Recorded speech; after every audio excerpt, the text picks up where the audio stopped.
भाई यूजीसी के नए कानूनों पे, नए गाइडलाइंस पे काफी बवाल मचा हुआ है। लेकिन इन सारे रायता की जिम्मेदारी मैं तो मानता हूँ यार जनरल कैटेगरी वाले लोग खुद हैं। मैं खुद जनरल कैटेगरी से हूँ। मतलब हमने कभी विरोध ही नहीं किया। रिजर्वेशन बढ़ गया, आ गया ठीक है, नौकरी में आ गया ठीक है, जॉब पढ़ाई में आ गया ठीक है, चलो अच्छा ये ले लो, फ्री में वजीफे मिल रहे हैं ठीक है, कोई बात नहीं ये भी कर लो। भाई देखो, आप किसी को देते जाओगे तो उसको लगेगा कि उसका अधिकार है लेने का। अब बात यहाँ तक आ गई, भाई डिमांड हो रहा है कि अपनी लड़की दो हमें। और मुझे क्या पता, कल को हो सकता है कुछ जनरल कैटेगरी वाले बोलेंगे हाँ हाँ मिलना चाहिए, कानून इस पे भी बनना चाहिए। आखिर 5,000 साल तक भाई पानी नहीं पीने दिया, तो ये सब तो करना ही पड़ेगा। मुझे नहीं पता यार जनरल कैटेगरी वाले क्यों एक्सेप्ट किए। खैर एक समय था जब मैं भी सोचता था कि नहीं यार ये सब अच्छी बात है, but at the same time यार तब मैं छोटा था, दिमाग नहीं डेवलप था मेरा। उस समय पे लोगों ने क्यों एक्सेप्ट किया, मुझे ये क्वेश्चन हमेशा रहेगा। आप उस समय प्रश्न नहीं उठाए और डिमांड बढ़ता गया बढ़ता गया बढ़ता गया बढ़ता गया। और अब ऐसे सिचुएशन में हम आ गए हैं कि अब बोला जा रहा है कि भाई तुम्हारे खिलाफ केस हो जाएगा, बच्चे जाएंगे स्कूल में उनके खिलाफ केस हो जाएगा, जाके तुम केस लड़ो। फिर SC ST एक्ट तो मतलब है ही बवाल।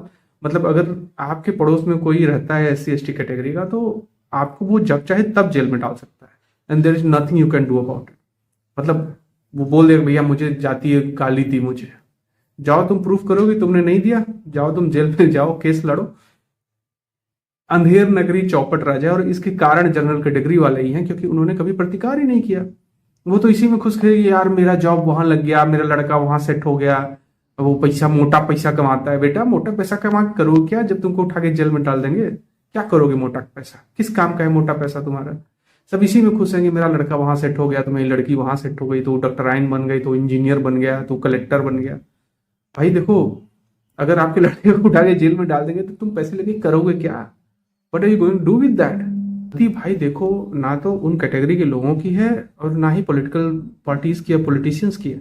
पॉलिटिशियंस वो कर रहे हैं जो उनको फायदा देगा, जो उनको इलेक्शन जिताएगा। और भाई अगर मुझे कोई बोल दे कि तुम्हारा 0 नंबर पे सिलेक्शन होगा, तो मैं क्यों इसकी गलत मतलब कमी निकालूंगा, मैं क्यों इसकी बुराई करूंगा? तो गलती उन लोगों की है जिन्होंने इस सिस्टम को एक्सेप्ट कर लिया। जैसे ही आपने सिस्टम को एक्सेप्ट कर लिया, आपने ये मान लिया कि आपने ये सारे अत्याचार किए हैं, और आपने ये बोझा एक्सेप्ट किया और हमारे सर पे आके बैठ गया है। अब हमें ये लड़ना पड़ रहा है, जबकि कोई प्रूफ, किसी अत्याचार का कोई प्रूफ नहीं है। मतलब मैं तुम्हारे हाथ का खाना नहीं खाना चाहता, तो ये कोई अत्याचार नहीं है तुम्हारे पर, तुम जाओ अपने साथ खाओ, हु गिव्स अ डैम। मुझे लगता है कि यार अगर कोई किसी को नहीं छूना चाहता, तो मोरल लेवल पे तुम बोल सकते हो यार ये गलत है, लेकिन ये बोल देना कि इसके लिए अब तुम्हें अनंत काल के लिए सजा दी जाएगी, ये तो बेवकूफ़ी है।